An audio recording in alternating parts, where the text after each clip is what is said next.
कश्मीरको पहलगाम आक्रमणपछि भारत र पाकिस्तान बीचको तनावका बीच पाकिस्तानी वायुसेना पीएएफले आफ्ना जेटहरू परिचालन गरेपछि कश्मीरमा गस्ती गरिरहेका भारतीय लडाकु जेटहरू भाग्न बाध्य भएको पाकिस्तानी पक्षले दावी गरेको छ।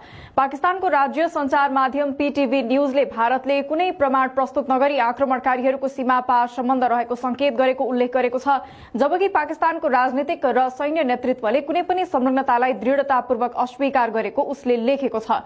विगत केही दिनदेखि कट्टर प्रतिद्वन्दीहरूबीच तनाव बढेको छ। रक्षा मन्त्री ख्वाजा आसिफले पाकिस्तानले आफ्नो सेना बलियो बनाएको र भारतको कुनै पनि आक्रमणका लागि तयार रहेको बताएका छन् भने अर्कातिर भारतका प्रधानमन्त्री नरेन्द्र मोदीले पहलगाम आक्रमणमाथि कारवाही गर्न आफ्नो सेनालाई स्वतन्त्रता दिएका छन्। यसबीच नै पाकिस्तानी सूचना मन्त्रीले भारतले 26 घण्टाभित्र आक्रमण गर्न सक्ने सूचना पाएको बताएसँगै पाकिस्तानले सीमामा आफ्नो तैनाथी बलियो बनाएको छ। सुरक्षा स्रोतलाई उद्धृत गर्दै पीटीभी न्यूजले भारतीय वायुसेना आईएएफका 4 राफेल लडाकु जेटहरू नियन्त्रण रेखा नागेर कश्मीरमा गस्ती गरेको देखिएको बताएको छ। पीएएफको लगनशील कार्यको परिणाम स्वरूप भारतीय राफेल जेटहरू आतंकित भएर भाग्न बाध्य भएको पीटीभी न्यूजले उल्लेख गरेको छ।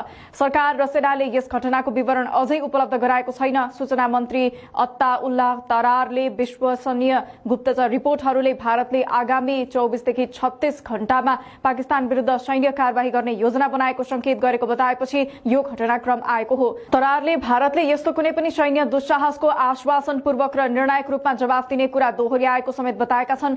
यसबीच पाकिस्तानका प्रधानमन्त्री शहबाज शरीफले संयुक्त राष्ट्र महासचिव एन्टोनियो गुटेरेससँग टेलिफोन संवाद गरेका छन् र पहलगाम घटनाको निष्पक्ष अनुसन्धानको माग गरेका छन्। यसबीचमा पाकिस्तानका पूर्व प्रधानमन्त्री इमरान खानले पनि आफ्नो धारणा सार्वजनिक गरेका छन्। उनले घटनाप्रति दुःख व्यक्त गर्दै पुलवामा भएको घटना स्मरण गरेका छन्। उनले आफूले सन् 2019 मा भविष्यवाणी गरे झै पहलगाम घटनापछि फेरि यस्तै भइरहेको बताएका छन्। आत्मनिरीक्षण र अनुसन्धानको सट्टा मोदी सरकारले फेरि पाकिस्तानलाई दोष दिइरहेको उनको आरोप छ। 1.5 अर्ब जनसंख्या भएको भारतले पहिले नै आणविक फ्ल्याश पोइन्ट भनेर चिनिने क्षेत्रसँग गडबडी गर्नुको सट्टा जिम्मेवारीपूर्वक कार्य गर्न आवश्यक रहेको उनले बताएका छन्। उनले शान्ति आफूहरूको प्राथमिकता भएको भन्दै यसलाई कायरता भनेर गल्ती गर्न नहुनेमा जोड दिएका छन्। खानले पाकिस्तानले कुनै पनि भारतीय दुस्साहसको उचित जवाफ दिन सबै क्षमताहरू पाएको समेत बताएका छन्। उनले धारा 370 को अवैध उन्मूलनपछि कश्मीरमा बढेको भारतीय दमनले त्यहाँका जनताको स्वतन्त्रताको इच्छालाई अझ बढावा दिएको समेत दावी गरेका छन्।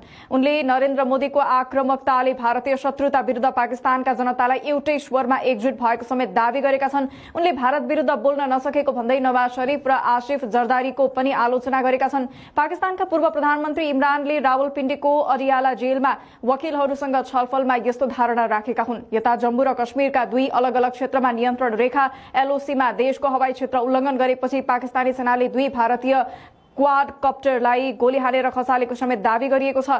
पहिलो ड्रोन भिम्बर जिल्लाको मनवर सेक्टरमा खसालिएको र दोस्रो मानवरहित हवाई वाहन पुंछ डिभिजनको सतवाल सेक्टरमा खसालिएको पाकिस्तानी पक्षले दावी गरेको छ।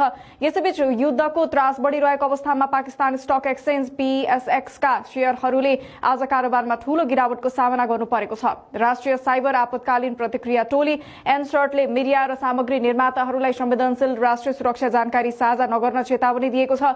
पाकिस्तानको वायुसेनालाई सतर्क अवस्थामा रहन आदेश दिएको छ। पाकिस्तानका रक्षा मन्त्री ख्वाजा आसिफले भारतको हमलाको सामना गर्न देश पूर्ण रूपमा तयार रहेको बताएका छन्। रिपोर्ट अनुसार पाकिस्तानले आफ्ना प्रमुख वायु रक्षा प्रणालीहरू र इलेक्ट्रोनिक युद्ध युनिटहरू सीमा नजिकै अग्रमोर्चामा तैनात गरेको छ। पाकिस्तानले निरन्तर हवाई तयारी अभ्यास गरिरहेको छ।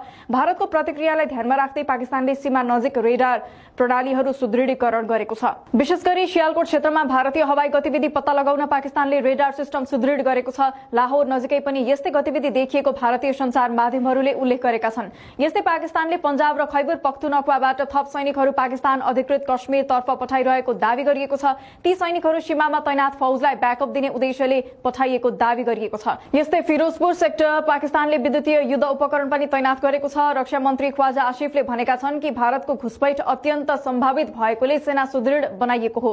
बाग, रावलकोट र टोली पीर क्षेत्रहरूमा पाकिस्तानको 6औं बख्तरबन्द डिभिजन र 7औं इन्फेन्ट्री डिभिजनको गतिविधि बढाइएको छ। यस्तै बाग, टोली, पीर र रावलकोट क्षेत्रमा तोप प्रणाली र लामो दूरीका रकेटहरू तैनात गरिएको भारतीय पक्षले दावी गरेको छ। पाकिस्तानले चिनिया A-100 multi barrel rocket launcher तैनात गरेको छ, जसको रेन्ज 100 किलोमिटर भन्दा बढी छ। छम्ब सेक्टरमा अल खालिद मुख्य युद्ध ट्याङ्क सँगै KRL-122 MBRL पनि देखिएको दावी गरिएको छ, जसको अनुमानित रेन्ज 40 किलोमिटर छ। यस्तै रावलपिण्डीको नूर खान बेसमा 6C फाइटर जेट र अन्य साधनहरू सुदृढ गरिएको छ। स्कार्दू स्थित क्वाड्री एयरबेसमा लगभग 18वटा JF-17 फाइटर जेटको टोली पुगेको समेत दावी गरिएको छ। यता भारतले भने आफ्नो S-400 मिसाइल प्रणाली कुन कुन स्थानमा तैनात गरेको भन्ने आधिकारिक जानकारी सार्वजनिक गरेको छैन, तर रिपोर्टहरूमा भनिएको छ कि यी प्रणालीहरू भारतका रणनीतिक महत्वका स्थानहरूमा तैनात गरिएका छन्, जसमा चीन र पाकिस्तानसँगको सीमा पनि पर्दछन्।